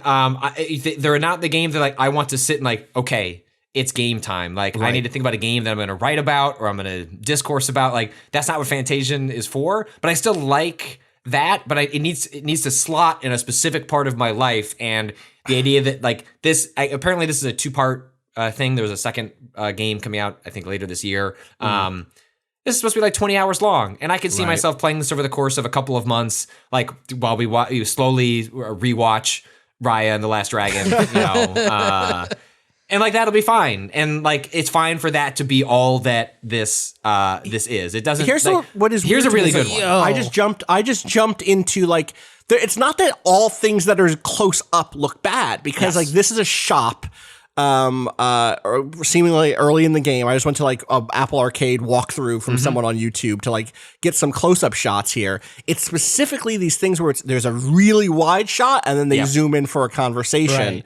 And even not all of those are not necessarily bad. Like here's another one really quick where like you can tell that it's hits the same problem, but it's not as bad because it's just all like brown dirt and simple structures. It's specifically when the thing being shot is like lots of little flowers, or the second one that you sent us was like a beautiful balcony in an interior looking out into some sort of large, hall. It's a dope airship.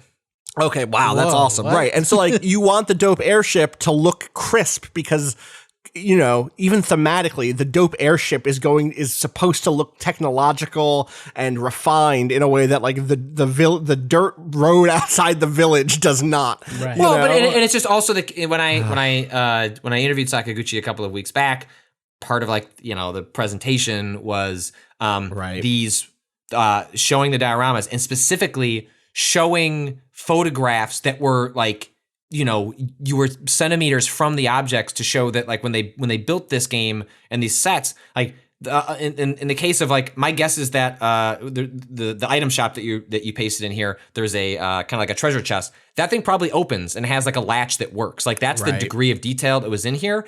And when the captured images of it are not that sharp, in some ways it feels like it betrays the level of detail and attention that was put into it by the artist that did that original work, because then it comes across as just a little more of like a muddy CG thing when it's like, no, like someone spent hundreds of hours like staging this little thing. And what I wanted to do is just swap to a higher resolution photo to like better bring that out so that when you get closer, you can just like appreciate it. Like probably even that like the dirt that you're alluding to that kind of blends together. Well, shit, someone made those piles of dirt, and like how cool would it be to actually see like the little piles that they made and how they chose to stack that. So at the highest, I do feel like the amount of dirt and texture in here helps that one not feel as bad as the others. Yeah, where like the one with the flowers feels like there's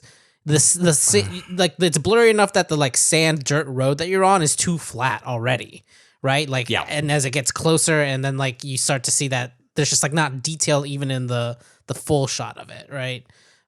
This one feels like the dirt road feels like there's a lot of detail still left in here because it's so textured and there's lots of little bits of grime and shit, and doesn't feel as bad when it's kind of blurry with that tilt shift effect.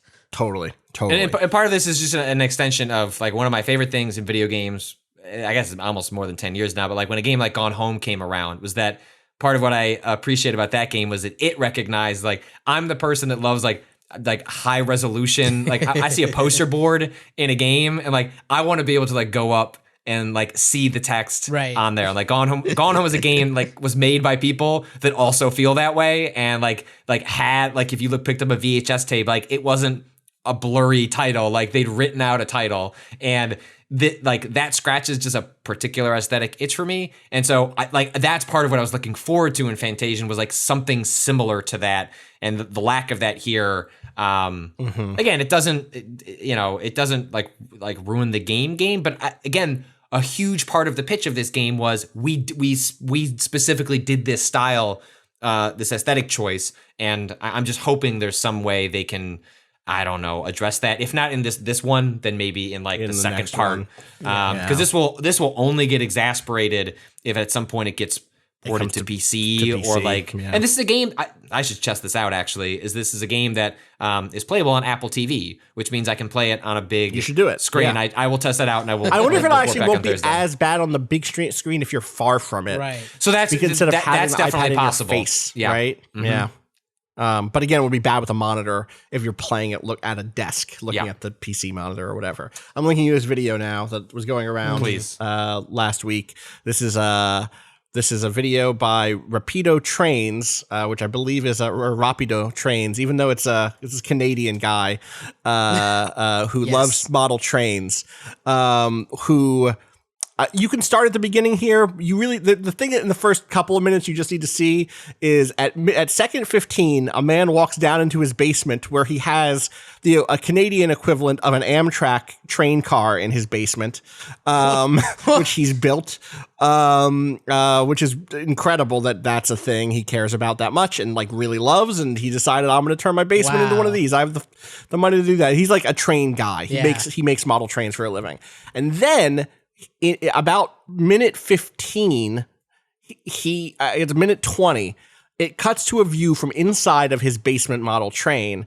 It was it's a big train. It's a train car. He can sit in it. It's like the interior again for the US and Amtrak train. He sits in it and then he looks out the window, but it's not a window. It's a screen, and it's a screen projecting not footage from a real train, footage from his model train set that he's riding in a train that is showing him what his model train is going through. Fuck. And it's incredible. That's amazing. It's haunting. It's so I mean the amount of money this must have taken is incredible. But there are moments when it's just like you can see that there's a depth to it, but then it fades off into like Silent Hill fog that is incredibly. I mean, it's just the wall, presumably. Fucking Baudrillard. It's been painted like an overcast day. I see it. This is amazing. It's amazing. It's just like looking at little houses that are model houses and old like 1970s model cars and little model people, and he's physically sitting in a train watching this as his model trains run the track live being streamed. It's the devotion to a thing you want in your life is incredible. This is Riding Inside a Model Train by Rapido Trains, Rapido. The prototype of the prototype of the Matrix, like we're just simulating a world. Oh my God. The detail is so wild. Yeah, exactly. It's wild. Yeah, the final shot of the train pulling away, and like in the distance there's the trees, and then like just cars sitting. Yep. There's like there's a parking lot, but there's also just like cars on the grass in the sort of way that if you've ever gone through sort of like the edge of where rural spaces and suburban spaces meet, you get that blend. It's like it's 100%. It's so funny. And I spent a lot of time on Via Trains. Going back and forth, going around in Canada when I was up there, and this feels right. This is what parts of Ontario look like for sure. Yeah. Anyway, there's fucking multiple trains on this track. I know like, that are running live. Yeah. The bit where it like slows down to let one pass. Yeah. It's wild. Yeah. That's amazing. Anyway, shout outs to I can't vouch for this dude necessarily, but nice work on this thing that you've made your life's work. God, is there anything else? Oh, I want to shout something out before we wrap up. I played through Looking for Heels, that I played through is the wrong word because it's a roguelike, which I didn't really know going into it. Looking for Heals is described on its Steam page as an action roguelike inspired by MMO healing mechanics. Heal, shield, and resurrect your way through procedural dungeons filled with powerful items, deadly enemies, and most incompetent party imaginable. It is, you are playing as a healer, and you can unlock different healing classes that have different like passive bonuses or different modes of play, sort of. Is this the new Drinkbox game? It's not. No, this is I don't know what that game is. What's that game? What's the I think that's a game where you play a healer class. Okay, I want to cool. say that's What? Let's see. maybe I'm mixing these up. That's Nobody Saves the World on Steam. It looks like. Let's see. Anyway, let me finish talking about this. I may be just thinking I saw an email, and I'm just thinking of the game that you are actually talking about. You might be. Link for Heals is you're playing this healer, and what you do, there's an introduction in which it kind of sets up that you're a healer who's fed up working with your MMO guild and needing to put up with like the shitty paladin guy who leads it. And you're like, I'm going to make my own guild. And so that opens up into the main game, at which point you have a kind of a guild hall where you have a bunch of things you can buy with currency over the course of multiple runs. And those things include new or different healing spells, kind of Dead Cells style unlocking an item that could show up in a run, and then also different classes that you can recruit for your team, right? So like you can get a berserker, which by default does like a jump in like heavy attack. There's like a defender that takes hate from enemies, gets more enemy aggro. There is a class that, there's an ice mage that does like, it takes a long time for it to attack, but when it does attack, it does like a damage over time ice storm. There's a berserker, or there's like an assassin class that can do stuns, stuff like that. And those are just passive. I think at a previous time, from what I've seen, this game used to include your ability to stop time and direct your characters around, but now it's all the way, it's just like real time all the time. And the way it works is you move your character around with the analog stick, and then with your face buttons, you're casting spells. By default, the first set of spells that you just start with is like X is a basic heal. You target who you're healing with the right thumbstick. It just like jumps from character to character. I'm guessing you can also play mouse and key, or I know you can play mouse and keyboard. I just didn't do much of it. You can like bounce to your or your tank and then hit X to do the basic heal. Y by default is like a shield that takes in one hit. B is like an AoE heal, and then the right bumper is like a teleport. You can teleport someone out of an incoming meteor that's coming down, or like a heavy hit coming from a boss, right? You're going to pull them away to heal them. As you play, again, each run, you get these gems. You spend the gems to unlock new different spells that you could slot in. So for a while, I had instead of having a shield that would take one hit, and completely absorb it, I had a shield that would last for like a minute and would take a certain amount of damage before disappearing. And I switched that in. I like that a little bit more. Instead of the AoE heal, maybe you want to switch to something that does like I had something that gave like a damage boost or something like that instead. And so you're basically building a little support class and going out on these runs through the dungeons. There's my first blush thing. I should say real quick, this game is like $8, $10. It's $10 right now. And it is about a $10 game in the sense that there is not much here. Right, you go through a full run and it just automatically puts you back to the beginning of the run to go like through New Game Plus, where it's harder and you get more gems, but there's no like big final boss confrontation, which I felt like I was a little surprised by, because it felt like I was like getting towards the end of a thing and I'd get like a big final boss and like close a run. Right. But there's no end of a run. It's just, it loops you back around. And the joy, or like the loop, is really just how much stuff can I unlock? Can I try out new combinations? Can I switch to there's like a class, there's like a paladin, a healing class instead of your basic healer white mage type. And the paladin has an aura around them that's always healing anything near them. And so in that mode, you want to be up in the action yourself, close to everybody. You fail if the characters in your party die a certain amount of times. It's like you get like 5 or 6 deaths total. And if you do that, you lose. So you're not worried about a party wipe. You're just worried about like, hey, I only have a certain number of reses that I can do through the course of a dungeon, basically.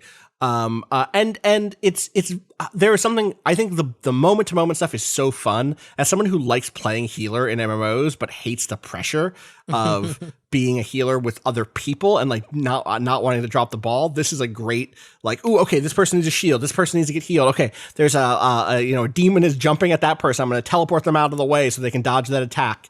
That stuff is really fun. But there's just not a lot of meat on the bone in terms of like how deep the game goes.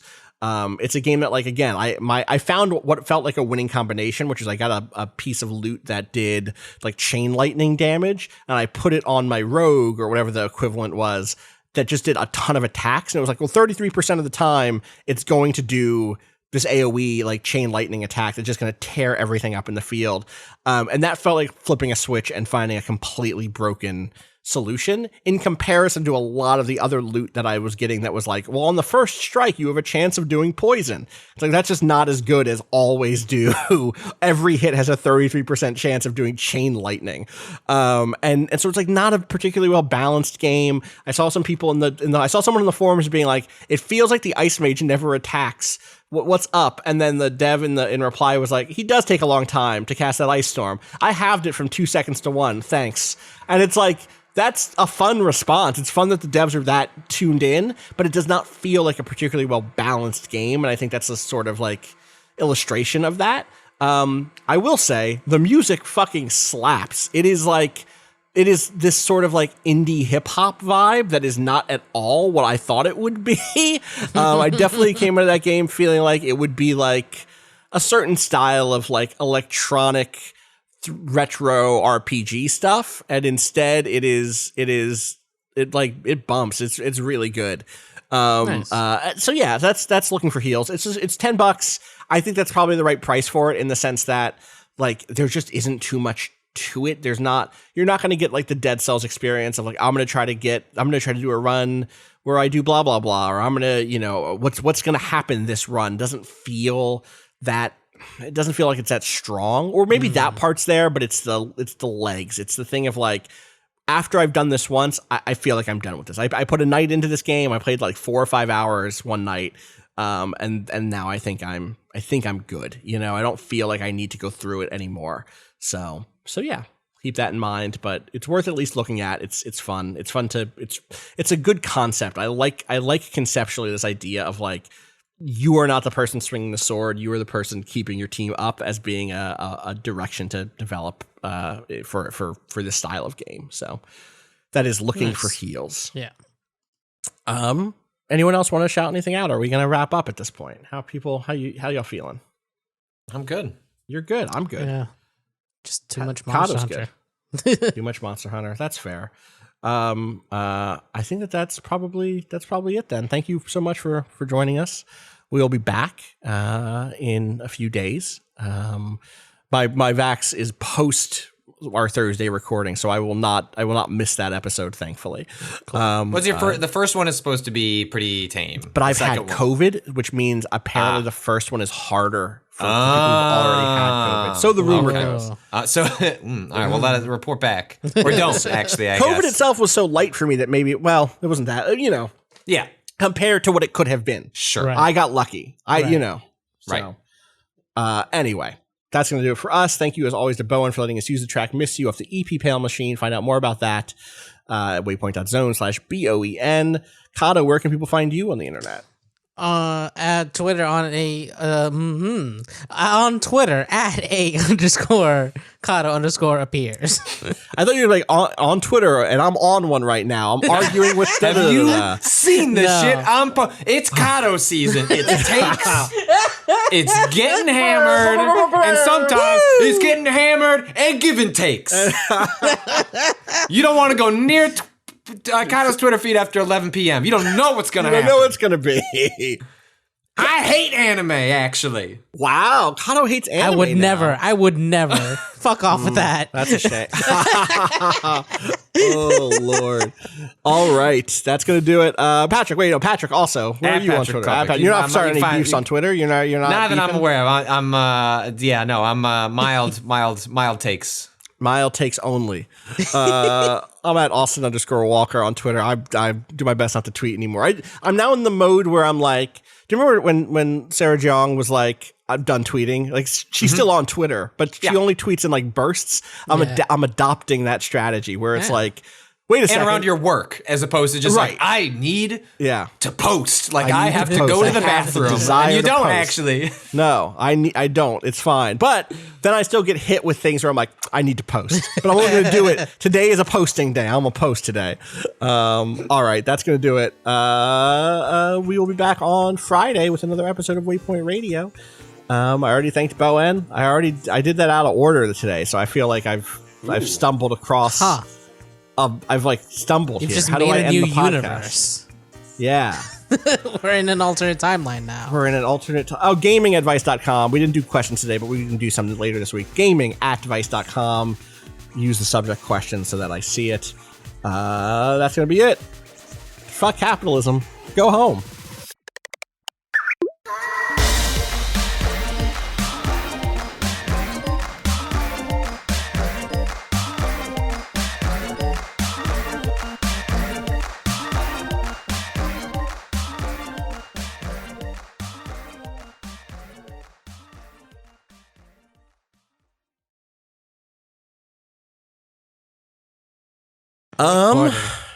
Recording time is. I just typed in MLB. MLB the Show. Well, I go to MLB66.ir, which is where the Slick Pirate streaming website I go to. Wow. In my office. Oh, this is nice. Yeah. Does it have everything, or is it just baseball? Yahoo It's just Anime baseball. Rules. Anime rules. I was getting coffee this morning and I was like, man, I wish football was back, just because I'm in a mode where I could watch like 4 football games in a single day and it would do my brain well. Unlike the players who would hurt their brains very directly. I continue to wish I would watch like modern commentators, like just watching old games and doing commentary. I really wish they would do, like, they air old games, but I don't just but when the Bears were briefly good a couple of years ago, I sat down before we went to the playoff game. Yeah. We sat and just watched the 1985 Super Bowl, and it was just like, yo, this shit's slow. This is boring as hell. Like, I don't want to watch this. And we spent more time talking than actually enjoying.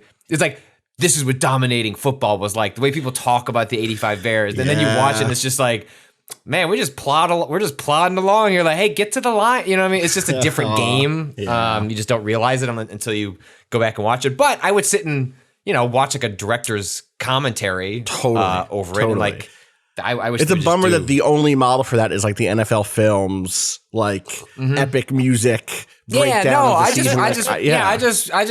just want like Peyton Manning or whatever, just like shooting the shit over a game, being like, look at these motherfuckers. A thing no one knows about this team this year was blah blah blah blah blah. You know, we're like, everyone this season made fun of these guys for the way they did it. Like I want Ben Affleck in Armageddon director's commentary level. Of God. All right, we should clap. 40?